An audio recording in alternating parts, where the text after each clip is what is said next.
نحمدہ ونصلی ونسلم علی رسولہ الکریم، اما بعد۔ میرے انتہائی قابل احترام خواتین و حضرات، آج والدین کے متعلق کچھ گزارشات عرض کروں گا کہ ہم نے والدین کی خدمت کر کے کیسے دعائیں لینی ہے۔ نبی کریم صلی اللہ علیہ وسلم اسی ماہ مبارک کے اندر ممبر پر جلوہ افروز ہو رہے ہیں اور 3 مرتبہ مشہور حدیث آمین فرمائی۔ تو بعد میں پوچھا گیا تو کیا فرمایا کہ جبریل آئے تھے اور آ کے 3 طرح کی انہوں نے باتیں فرمائی اور مجھے حکم دیا کہ آپ نے اس پہ آمین کی مہر لگانی ہے۔ جس کے سامنے نبی کریم صلی اللہ علیہ وسلم کا تذکرہ ہو اور وہ درود پاک نہ پڑھے، رمضان پائے اور اپنی بخشش نہ کروا سکے، اور تیسرے نمبر پہ والدین کی خدمت کر کے جنت نہ کما سکے، تو یہ تینوں شخص ہلاکت کے قابل ہیں۔ تو آج والدین کے متعلق میں کچھ گزارشات عرض کروں گا۔ نبی کریم صلی اللہ علیہ وسلم نے فرمایا، رضا الرب فی رضا الوالد، رب کو دیکھنا چاہتے ہو کہ راضی ہے، تو اگر تمہارا والد راضی ہے تو سمجھ لینا کہ تمہارا رب بھی راضی ہے، اور اگر یہ دیکھنا چاہتے ہو کہ تمہارا رب تم سے روٹھا ہوا ہے، تو اگر تمہارے والد محترم روٹھے ہوئے ہیں تو سمجھ لینا کہ تمہارے اللہ جل جلالہ تمہارے رب بھی روٹھے ہوئے ہیں۔ رب العالمین بار بار لفظ ہم بولتے ہیں، استعمال کرتے ہیں۔ رب کسے کہتے ہیں؟ تربیت کرنے والے کو۔ اللہ جل جلالہ تربیت کر رہے ہیں، غیب میں ہیں، پردے میں ہیں، میں نے آپ نے دیکھا نہیں ہے۔ والدین تربیت کرنے والے ہیں، میں نے آپ نے دیکھے ہیں۔ دیکھ کر ان کے اگر ہم قدردان نہیں ہیں تو رب کعبہ کی قسم من دیکھے وہ رب کے بھی قدردان نہیں ہو سکتے۔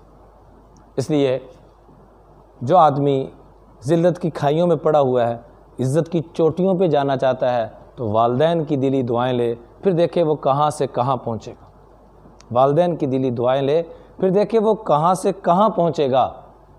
موسیٰ علیہ السلام پوچھتے ہیں باری تعالیٰ، جنت میں میرا ساتھی کون ہوگا؟ فرمایا فلاں آدمی۔ پتہ کرنے کے لیے جب وہاں پہنچے تو وہ گوشت کا کام کرتا تھا، قصاب تھا۔ اس کے ساتھ گھر چلے گئے کہ میں مسافر ہوں۔ وہ گھر لے گیا، گھر جا کے سب سے پہلے اس نے اپنی والدہ کا حال احوال پوچھا اور کھانا بنانا شروع کر دیا۔ کھانا بنا کے جب کھانا بن گیا تو والدہ کو اپنے بازو کے ساتھ سہارا دے کے بٹھایا اور لقمے توڑ توڑ کے کھلا رہا تھا۔ والدہ میں اتنی ہمت نہیں تھی کہ وہ خود کھا سکیں، تو جو ہی لقمہ کھاتی آگے سے کچھ جملہ کہتی، پھر لقمہ دیتے تو وہ جملہ کہتی۔ ان کو موسیٰ علیہ السلام کو سمجھ نہیں یہ کیا کہہ رہی ہیں۔ جب کھانے سے کھانا کھلا کے فارغ ہو گئے، اشارہ کیا اماں نے کہ مجھے اب لٹا دو، تو لٹا دیا۔ لیٹتے لیٹتے پھر دوبارہ انہوں نے وہی جملہ دہرایا، تو موسیٰ علیہ السلام نے پوچھا بھائی یہ کیا کہہ رہی ہیں؟ تو آنکھوں میں آنسو بھر آئے۔ قصاب کہنے لگا میری اماں پگلی ہے، بڑی اونچی اونچی باتیں، اس سینس میں کہا پگلی ہے کہ بڑی اونچی باتیں کرتی۔ کہا کیا کہتی ہے؟ کہ جب بھی میں اس کی خدمت کرتا ہوں ایک ہی بات کہتی ہے، جا بیٹا اللہ تیرا حشر موسیٰ کے ساتھ کرے۔ تو آنکھوں میں آنسو، میں کدھر، میری کیا اوقات، اور حضرت موسیٰ علیہ السلام اللہ کے کلیم، وہ کہاں میں کہاں، میری کیا حیثیت۔ موسیٰ علیہ السلام کی آنکھوں میں بھی آنسو آ گئے اور روتے اس کے کندھے پہ ہاتھ رکھا، فرمایا بھائی مبارک ہو، میں ہی موسیٰ ہوں اور رب نے مجھے تیرے پاس بھیجا ہے کہ تو میرے جنت میں ساتھی۔ حضور صلی اللہ علیہ وسلم جنت میں تشریف لے گئے، پوری جنت کے اندر آواز مہک رہی ہے قرآن پاک کی، دخلت الجنہ فسمعت فیہا قراءۃ، وہاں پوری جنت کے اندر قرآن کی آواز مہک رہی ہے۔ تو آپ نے پوچھا من ھذا، یہ کون قاری صاحب ہیں کہ جن کی آواز پوری جنت میں مہک رہی ہے؟ تو جواب ملا حارثہ بن النعمان، یا رسول اللہ آپ کے خادم حارثہ ابن النعمان ہیں۔ آپ نے فرمایا وہ تو مکہ مکرمہ میں ہے۔ کہا یا رسول اللہ صلی اللہ علیہ وآلہ وسلم، رب کو ان کی ماں کی خدمت کرنا اتنا پسند آیا، اتنا پسند آیا، اتنا پسند آیا کہ رب نے یہ فیصلہ فرما دیا کہ حارثہ جب جب تلاوت کریں گے پوری جنتوں میں اس کی آواز کو سنوایا جائے، آوازیں گونجیں گی ان کی۔ وجہ کیا ہے کہ وہ ماں کی اتنی خدمت کرتے ہیں، ماں کی کنگھی تک کرتے ہیں، کپڑے صاف کرتے ہیں، سر صاف کرتے ہیں، اور اماں کوئی بات کہہ دے سمجھ نہ آئے تو ماں سے نہیں دوبارہ پوچھتے کہ تکلیف ہوگی، پاس کوئی بچہ کھڑا ہے، بیگم کھڑی ہے، ان سے پوچھا کرتے تھے کہ اماں جی نے کیا فرمایا۔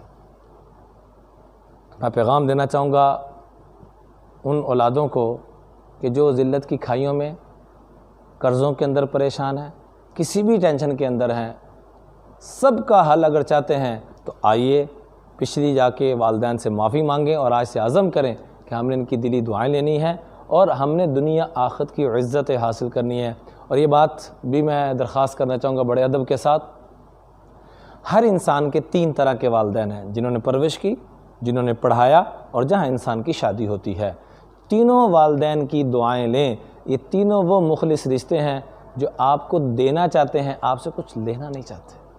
تو آئیے آج مل کے عزم کریں کہ آج تک جو ان کا دل دکھایا ہے، ان کو واقعتاً ایک غلام بن کر، جیسے پرندے کو جب شکار کیا جاتا ہے تو وہ بے بس ہو کے اپنے پر نیچے پھینک دیتا ہے۔ قرآن پاک میں اللہ فرماتے ہیں وَخْفِضْ لَهُمَا جَنَاحَ الذُّلِّ مِنَ الرَّحْمَةِ، پروں کو جھکانا ہے لیکن بے بس ہو کر نہیں، مجبوری کی وجہ سے نہیں، ان کے ساتھ پیار کی وجہ سے، ان کے ساتھ شفقت کی وجہ سے۔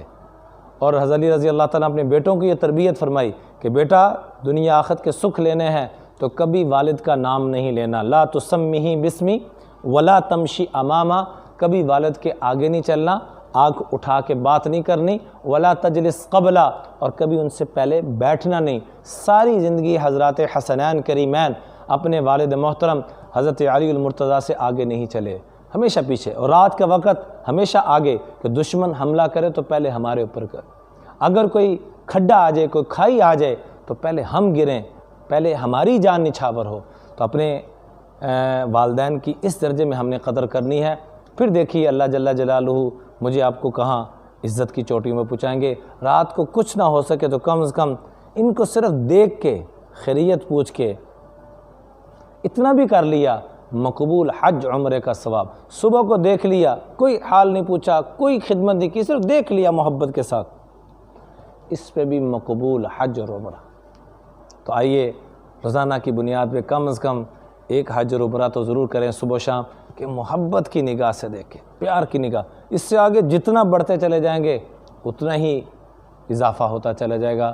اللہ تعالیٰ جن کے والدین زندہ ہیں ان کو خدمت کی توفیق، اور جن کے جا چکے ہیں نیک اعمال کرنے کی توفیق عطا فرمائے۔